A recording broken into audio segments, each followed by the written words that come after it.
जब एक उलमा की जमात या एक नुमाइंदा जमात मौजूद थी, उस सूरत में जमीयत उलमा इस्लाम सीन बनाने की ऐसी क्या ज़रूरत पड़ी? ये जमीयत उलमा इस्लाम हज़रत मौलाना समीउल हक ग्रुप जो है तो हज़रत मौलाना समीउल हक शहीद ने नहीं बनाई, हज़रत मौलाना मोती महमूद रहमतुल्लाह ने उनके कदमों में पगड़ी रखी। जमीयत उलमा इस्लाम सीन अमूमन मंजर आम से गायब नज़र आती है, क्या वजह है? कारकुनान की कमी है, या उस तरह से अभी मंशूर को फैलाया नहीं गया, या उस तरह से जमात अभी पूरे पाकिस्तान में पनप नहीं रही? तो हम इसलिए तनहा सफ़र करते रहे, और तनहा आदमी का सफ़र जो होता है तो वो खिचवे की चाल होता है, लेकिन एक दिन कामयाबी हो ही जाती है। मौलाना साहब के लिए तासुर मिला कि इनका सियासी जुगाव इमरान खान की तरफ है, लेकिन उनकी शहादत से कबल एक वीडियो जो सोशल मीडिया पर बहुत ज़्यादा वायरल हुई, उससे फिर ये बात बहुत वजाहत के साथ सामने आई कि उन्होंने राहें जुदा कर ली। तो इस बात में कितनी हकीकत थी? मौलाना साहब के मुतालिक मशहूर है कि जब तक कोई हक का काम करता है तो वो हक के साथ होते हैं, और जो हक से थोड़ा भी आगे पीछे उठते हैं तो मौलाना साहब अपना पराया नहीं देखते, अपनी फिर सियासी तरक्की को भी नहीं देखते। मौलाना समीउल हक शहीद रहमतुल्लाह के कातिलों के हवाले से, उनके कत्ल के हवाले से तहकीकात की क्या सूरत हाल है? अफगानिस्तान के जिहाद के हवाले से जामिया हक्कानिया का किरदार बहुत ज़्यादा बताया जाता है, क्या आज भी आप उनकी सरपरस्ती कर रहे हैं वहाँ पर? अस्सलाम वालेकुम नाज़रीन, प्रोग्राम आपके मेज़बान में आपका मेहमान आमिर अहमद उस्मानी आपकी खिदमत में हाजिर, और आप देख रहे हैं मैसेज टीवी। ये हमारा एक मारूफ सिलसिला है, और इसमें हमारी कोशिश होती है कि मुल्क के नामवर और जय्यद उलमाए किराम और मजहबी समाजी शख्सियात के साथ उनकी ज़िंदगी, उनके इदारों और उनकी जो मिली सियासी खिदमात हैं उस हवाले से हम गुफ्तगू करें। आज खुशकिस्मती है हमारे साथ मौजूद हैं जामिया हक्कानिया के नायब मोहतमिम हैं, जमीयत उलमा इस्लाम सीन के आप सरबराह हैं मौलाना हामिदुल हक हक्कानी साहब। इसके लिए सर बहुत शुक्रिया वक्त देने के लिए। तो पहला सवाल बुनियादी तौर पर मेरा यही होगा इस सिलसिले में कि मौलाना हामिदुल हक हक्कानी अपनी तारीफ़ कैसे करते हैं? क्या कहाँ से पढ़ा, क्या खिदमात सर अंजाम दी? मौलाना समीउल हक शहीद की साहबजादगी, उनके आप फर्जंद हुकूमत हैं, कैसे देखते हैं? बिस्मिल्लाहिर्रहमानिर्रहीम। मैं आपके चैनल की तरफ से जो गिराई हुई और आप तशरीफ़ लाए, शुक्रिया आपका अदा करता हूँ। उस्मानी साहब माशाल्लाह काबिल नौजवान हैं, आप जैसे नौजवानों की मुल्क और कौम को ज़रूरत है कि वो हक सच बात को आगे फैलाएँ। हामिदुल हक तो अपनी तारीफ़ में एक कमज़ोर और हकीर सा इंसान है, अदना तालिब इल्म है। मैंने अपनी तालिब इल्मी और थोड़ा खटक में जामिया दारुल उलूम हक्कानिया से शुरू की, वहीं से मैंने जो भी लिखा पढ़ा वो शेख नदीस हज़रत मौलाना अब्दुल हक साहब जो मेरे अज़ीम दादा जान थे, और उन्होंने जामिया दारुल उलूम हक्कानिया कोड़ा खटक की बुनियाद हिंदुस्तान से आके रखी 1947 से भी कबल। वहीं पे वहाँ से फ़ारिग़ तहसील हुआ, और दादा जान की सरपरस्ती में और वालिद साहब मौलाना समीउल हक शहीद नव्वरल्लाहु मरकज़हू की सरपरस्ती में मैंने वहाँ से तालीमात हासिल की, और दीनी दुनियावी उलूम उसी डिस्ट्रिक्ट नौशहरा और कोड़ा खटक में वहाँ से मैंने हासिल की। बाद में सऊदी अरब में भी कुछ तालीम मैंने वहाँ से जामिया सऊदी यूनिवर्सिटी से वहाँ से कुछ तालीम हासिल की, और साथ ही मैं वहाँ जामिया दारुल उलूम हक्कानिया में मुदर्रिस लगा। मौलाना साहब नव्वरल्लाहु के हुक्म पे मैंने वहाँ पे तदरीस शुरू की, और साथ ही मुझे उस वक्त रफ़ाई फलाई काम अपने इलाके में और अपने सूबे में और मुल्क में करने का शौक़ था, तो हमने वहाँ पे उस वक्त अल हक फाउंडेशन के नाम से काम शुरू किया, और टूटे फूटे माजूरों और गरीबों उनकी मदद और इस्लाह और सेहत के लिए 2002 से 2007 में परवेज़ मुशर्रफ के दौर में डिस्ट्रिक्ट नौशहरा कोड़ा खटक से MNA भी बना, और तनहा शरीयत बिल कौमी असम्बली में मैंने वहाँ पे पेश किया और उसके लिए जद्दोजहद की। ठीक, और जो भी अपने इलाके की और मुल्क और कौम की खिदमत कर सकता था तामीर और तरक्की से और इस्लाही फलाई, तो उस वक्त हम उसका हिस्सा बने। जब मौलाना साहब शहीद हुए तो उसके बाद जमीयत की ज़िम्मेदारी मेरे कंधों पे आई, और इदारे जामिया दारुल उलूम हक्कानिया की ज़िम्मेदारी भी हमारे सर पे आई। तो उसके बाद से इसी अदना वर्कर और कारकुन तालिब इल्म की तरह मसरूफ़ अमल। मौलाना समीउल हक शहीद के जो आपने काविशें बताई या उनके जो मिशन का जो खुलासा बताया, वो सबको मिलाकर चलना और एक इत्तेहाद और इत्तेफाक, लेकिन आपको नहीं लगता कि ये सवाल बहुत ज़्यादा उठाया जाता है जमीयत उलमा इस्लाम सीन क्यों बनाई गई? जब एक उलमा की जमात या एक नुमाइंदा जमात मौजूद थी, उस सूरत में जमीयत उलमा इस्लाम सींध बनाने की ऐसी क्या ज़रूरत पड़ी कि ये नई जमात बनाई गई, एक नई काबीना तश्कील दी गई, नए उसके उसूल व ज़वाबित मुरतब किए गए, क्या ज़रूरत पड़ी? और क्या ये एक शगाफ की सूरत आपको नहीं लगती कि ये जमीयत उलमा इस्लाम हज़रत मौलाना समीउल हक ग्रुप जो है, तो हज़रत मौलाना समीउल हक शहीद ने नहीं बनाई थी। ये हज़रत अल्लामा शेख कुरान वाली हज़रत मौलाना अब्दुल्ला दरखासी साहब जो खानपुर से बुज़ुर्ग थे और बड़े वलीउल्लाह थे, और वो साबिका हज़रत मौलाना मुफ्ती महमूद साहब रहमतुल्लाह अलैह की जमात के भी अमीर थे। हज़रत मौलाना मुफ्ती महमूद साहब रहमतुल्लाह अलैह उस वक़्त जनरल सेक्रेटरी होते थे जमात के। तो जब उनकी मुफ्ती साहब का इंतकाल हुआ, तो इंतकाल के बाद उनके जो बड़े बड़े उलमा थे चारों सूबों के और जमीयत उलमा इस्लाम पाकिस्तान में, हज़रत मौलाना अब्दुल्ला दरखासी रहमतुल्लाह अलैह खानपुर शरीफ के जो अमीर थे, उनकी क़ियादत और अमारत में वो चल रहे थे। लेकिन जुमात में उनकी मुफ्ती साहब के इंतकाल के बाद इख्तिलाफ पैदा हुआ कि नए जनरल सेक्रेटरी किसको बनाया जाए। तो हज़रत मौलाना अब्दुल्ला दरखासी नवरल्लाह बरकतहू ने उस वक़्त हज़रत मौलाना समीउल हक शहीद को चुना और उनका इंतखाब किया कि हज़रत शेख मौलाना अब्दुल हक साहब के उनको साहिबजादे हैं और इन्होंने तरह तरह शरीयत बिल सेनेट में पेश किया है। तो ये काफ़ी पॉपुलर है जमात जो है, तो इनकी पार्लिमानी जद्दोजहद और उनकी सियासी और इल्मी जद्दोजहद और जामिया दारुल में हक्कानियत देवबंद सानी इसके बेग पे है और इनका लाखों का सर्कल पाकिस्तान में भी हक्कानियों का है और लाखों करोड़ों का अफगानिस्तान में भी है, कबाइल में भी है। तो हज़रत मौलाना अब्दुल्ला दरखासी रहमतुल्लाह अलैह का हुक्म जब मजलिस में मौलाना समीउल हक साहब तक पहुँचाया गया, तो हज़रत मौलाना समीउल हक शहीद रो पड़े कि ये मैं आल भी नहीं और ये जिम्मेदारी बहुत बड़ी है, मेरे कंधों पे इसको ना रखिए। मैं तो जामिया दारुल उलूम हक्कानिया हज़रत मौलाना अब्दुल हक साहब रहमतुल्लाह अलैह के साथ चला रहा हूँ, क्योंकि मेरे वालिद मौलाना अब्दुल हक साहब रहमतुल्लाह अलैह भी काफ़ी बुजुर्ग हैं, ज़ईफ़ हैं। मैं उन उमूर को आपने एडिटिंग करता हूँ, अल हक का मैं आले कलम हूँ, सहाफ़ी हूँ, अदीब हूँ और दीनी इल्मी। लेकिन हज़रत मौलाना अब्दुल्ला दरखासी साहब रहमतुल्लाह अलैह ने पूरे मजमे में जो बड़े बड़े उस वक़्त अब तो 40 साल गुजर गए, बड़े बड़े असलाफ़ और बुजुर्गान दीन सारी दुनिया से गुजर गए, आखिरत में जन्नत में मुंतकिल हो गए, वो इस वक्त की सारी चीज़ों के गवाह थे, कुछ बुजुर्ग ज़िंदा भी हैं। तो हज़रत मौलाना अब्दुल्ला दरखासी साहब रहमतुल्लाह अलैह ने कहा कि मैंने इस्तिखारा किया और ये इस्तिखारा किया कि मौलाना समीउल हक हक पे हैं, हक पे हैं, हक पे हैं। तो मौलाना साहब को एक किस्म कुर्बानी के लिए उन्होंने सामने पेश किया और वो उनकी कुर्बानी नज़र भी आ गई कि जब आज से 4 साल पहले वो 82, 83, 84 साल की उम्र में इसी पाकिस्तान और इसी इस्लाम और इसी जमीयत उलमा इस्लाम के लिए शहीद कर दिए गए। बहुत बेहतर तरीके से आपने इसकी वजाहत की। एक सवाल ये बहुत अहम है कि जमीयत उलमा इस्लाम सींध अमूमन मंजर आम से गायब नज़र आती है, यानी अगर आप अवामी इज्तिमात देखें तो शायद उस लेवल के अवामी इज्तिमात नहीं कर पाती। तो क्या वजह है? कारकुनान की कमी है या उस तरह से भी मंशूर को फैलाया नहीं गया या उस तरह से जमात अभी पूरे पाकिस्तान में पनप नहीं रही? क्या वजूहात नज़र आती हैं? नहीं, ऐसी बात तो नहीं। अल्हम्दुलिल्लाह हमारी जमात चारों सूबों में मौजूद है, अजला में, डिवीज़न्स में, यूनियन की सतह पे, मोहल्ला की सतह। हम उसके लिए मेहनत कर रहे हैं। मौलाना साहब शहीद के ज़माने में, लेकिन मौलाना साहब को हमेशा ज़हन में यही रहा कि शायद ज़्यादा उन्होंने तेज़ रफ्तार से कदम इसलिए नहीं बढ़ाए कि ये इख्तिलाफ हमारी दो जमातों या जमीयतों की बहुत ज़्यादा खुल न जाए लोगों के सामने। तो मौलाना साहब भी इसी इंतज़ार में रहे कि अल्लाह करे कि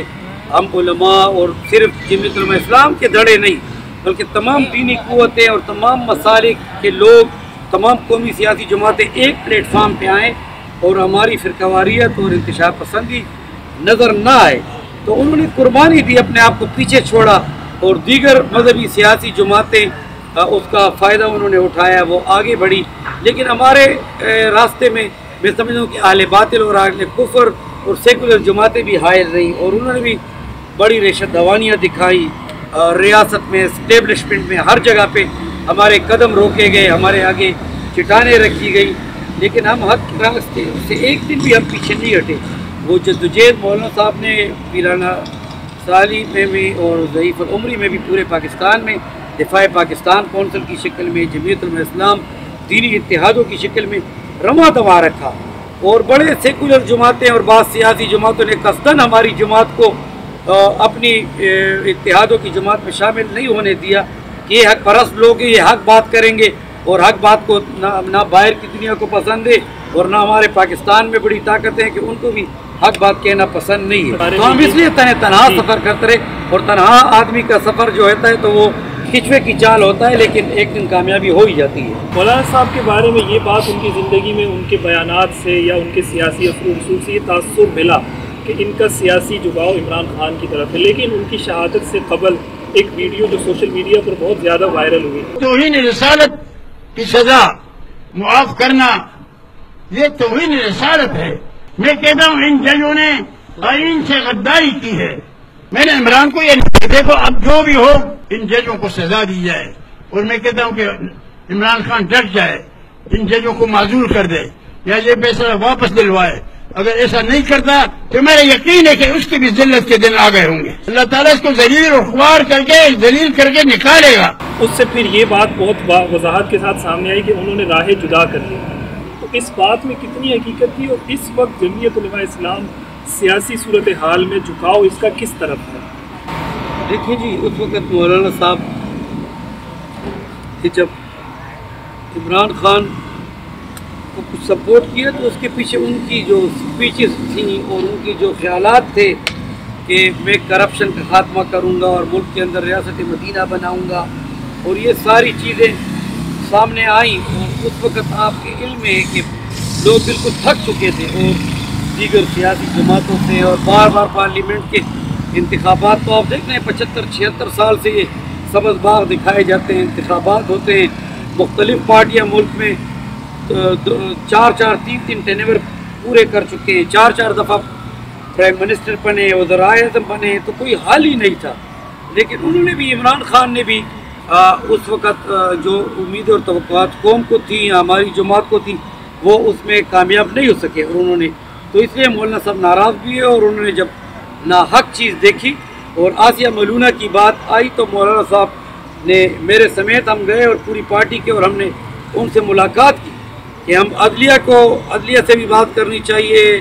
اور قومی دیگر جماعتوں سے، پارلیمنٹ سے، کہ اس قسم کی جو ناموس رسالت صلی اللہ علیہ وسلم پہ انگلی اٹھائے تو اس کی سزا تو پھر ہے تو بالکل عدالت سے اس کو ملنی چاہیے۔ تو مولانا صاحب اسی بات پہ ناراض بھی ہوئے خان صاحب سے کہ آپ نے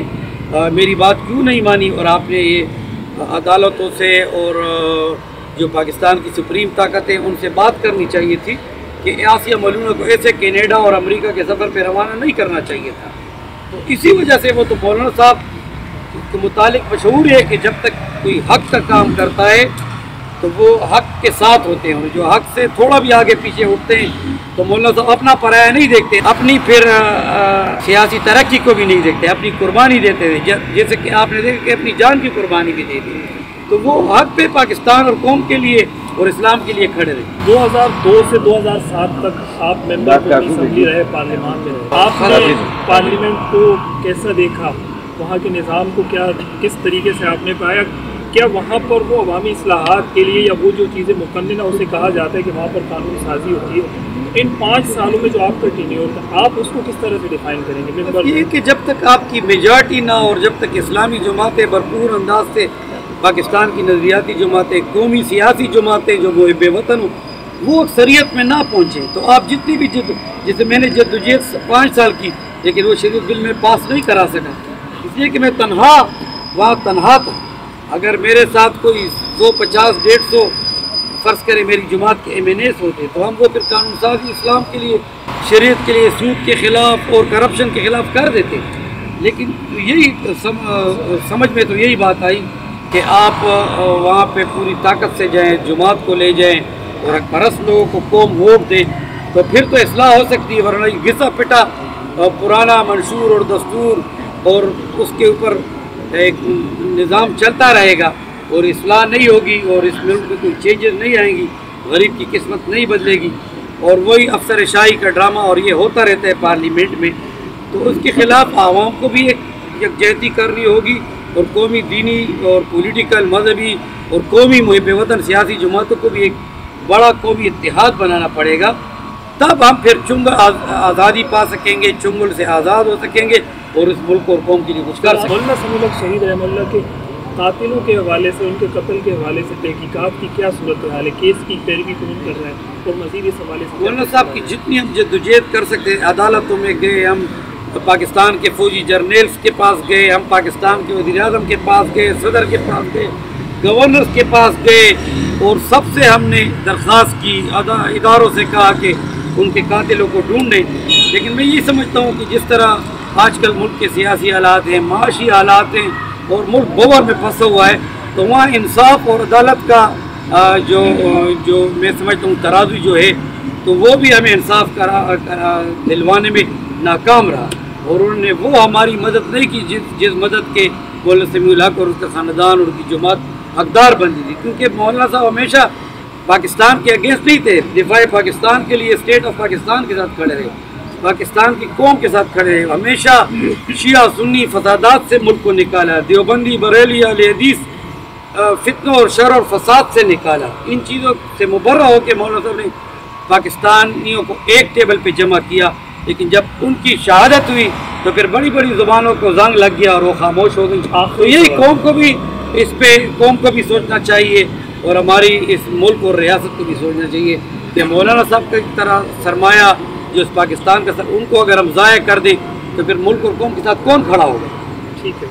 आखिरी सवाल, अफगानिस्तान के जिहाद के हवाले से जामिया हक्कानिया का किरदार बहुत ज़्यादा बताया जाता है, किस नज़र से देखते हैं? उनका सियासी मुस्तक़बिल आपको क्या नज़र आ रहा है और क्या आज भी आप उनकी सरपरस्ती कर रहे हैं वहाँ पर जो इमारत इस्लामिया या जो भी इस वक्त मौजूदा वहाँ निज़ाम चल रहा है, गवर्नमेंट चल रही है, उस हवाले से आप कहें? बिल्कुल, मैं समझता हूँ कि बड़ी कुर्बानियाँ वहाँ पे हुई और 40 साल जंगें रही, रशिया जंग में शरीक रही, फिर अमेरिका और नेटो अफवाज, और अब वहाँ पे अगर जंगबंदी हुई है और बाहर की अफवाज बाहर चली गई है, तो मैं समझता हूँ कि अफ़गानिस्तान में मुकम्मल अमन होना चाहिए और वहाँ के जो हमारे इस्लामी या अफ़गान में तालिबान नहीं, अफ़गान हुकूमत ही कहूँगे क्योंकि वो तालिबान है तो अफ़गान भी हैं, अफ़गान बेटे हैं, तो अफ़गानी एक बहादुर कौम है और उन पर बड़ी रियासतें बाहर दुनिया की मुसल्लत रही। अगर उन्होंने आज़ादी हासिल कर लिए तो मैं समझता हूँ उनको हिकमत से और बयान रवी और इत्तेदाल और मोहब्बत और तरीके से पूरी अफ़गानी कौम को भी साथ लेके चलें, पूरी दुनिया को भी साथ लेके चलें और एक इस्लामी मजबूत रियासत बनाएं। सबको उम्मत मुस्लिम उनका साथ देगी। हमारी दुआएं उनके साथ हैं, लेकिन वो अपने थोड़े से तर्ज सियासत में चेंज पैदा करें, फ्लेक्सिबिलिटी पैदा करें, अपने मुख्तिनीन को ना भूलें और वो पाकिस्तान के साथ मोहब्बत और दोस्ती का रिश्ता रखें, क्योंकि पाकिस्तान ने भी हमारे अफ़गानों को बड़ी 40-45 साल अपने सीने पे रखा, दिल पे रखा, और ये उनकी वहाँ पे कुछ प्रोपेगेंडे हैं पाकिस्तान के ख़िलाफ़ कि पाकिस्तान ने लड़ाया। भाई पाकिस्तान कैसे रूस और अमेरिका को आपके मुल्क में ला सकता है? ये कहाँ की दूरअंदेशी होती कि हम अपने जिस एक सिरे पे हम रहते हैं, दूसरा दीवार के साथ लगे हुए हमसाये का घर है, और हम रूस को कहें और अमेरिका को कहें कि आके जंगें लड़ो। अगर अफ़गान तालिबान और अफ़गान मुजाहिदीन वहाँ मुकाबला ना करते तो आज पाकिस्तान भी रूस और बाहर की ताकत और सुपर ताकतों के तेरे तसल्लुत रहता और वो गर्म पानियों तक और कराची के समंदर और गवादर के समंदर तक ये लोग पहुँच चुके होते। तो बहरहाल हम आपस में हमसाया ममालिक हैं, इस्लामी ममालिक हैं, हम चाहते हैं कि हमारे रिश्ते और ताल्लुक़ बेहतरी के बुनियाद में अमेरिका से भी दरख्वास्त करता हूँ, पहले भी सियासी अंदाज में बात की, दुनिया से ही बात करता हूँ, चीन से, भारत से और उसके ईरान से, पाकिस्तान से, ये सारे ममालिक उनको मेन स्ट्रीम में शामिल करें, उनसे बातचीत करें, सियासी दरवाजे उनको खोलें और उनको भी चाहिए कि वो जितने भी इंसानी हुकूक अफ़गानों को दे सकते हैं वो दें और उनको ऊपर की सतह पे लाएँ। तो वहाँ की गुर्बत ख़त्म होगी, वहाँ की मुसीबतें जंगें ख़त्म होंगी और मज़ीद खून खराबा नहीं होगा, अमन को इस्तेहकाम हासिल होगा। तो ये हमारी पाकिस्तानियों की सबकी दुआ है कि अफ़गानिस्तान अपने नेक मकासद में अफ़गानी कामयाब हो और वहाँ पे एक पुरअमन इस्लामी रियासत बने, एक इस्लामी जमहूरी तर्ज की हो, जैसे भी हो इस्लामी तर्ज के हमें कोई एतराज़ नहीं। उनका मुल्क है, वो अपने मसाइल और अपनी सियासत को बेहतर तरीके से समझ सकते हैं। अगर हमसाया मुल्क और हमसाया कौम पाकिस्तानी कौम उनकी जितनी भी बदहाली में मदद पहले भी की थी, अब भी कर सकते हैं तो करें। और अगर पाकिस्तान पे कोई बुरा वक्त आया तो अफ़गानियों को भी चाहिए कि अपने पाकिस्तान को अपना मोहसिन और दोस्त समझे,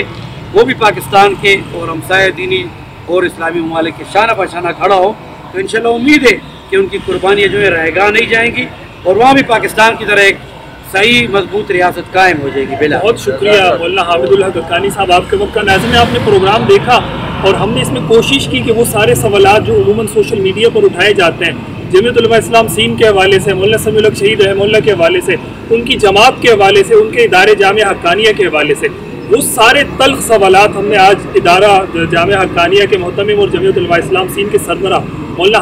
حامد الحق کے سامنے رکھے اور انہوں نے اس کے بڑے تسلی بخش اور بہت اطمینان سے جوابات دیے. امید ہے یہ جوابات سوشل میڈیا کے ان سب لوگوں کے لیے کافی ہوں گے. اجازت دیجیے اپنے میزبان عامر احمد عثمانی کو، انشاءاللہ اگلے پروگرام میں پھر آپ کے ساتھ ملاقات ہوگی ایک نئے مہمان کے ساتھ. اللہ کی امان.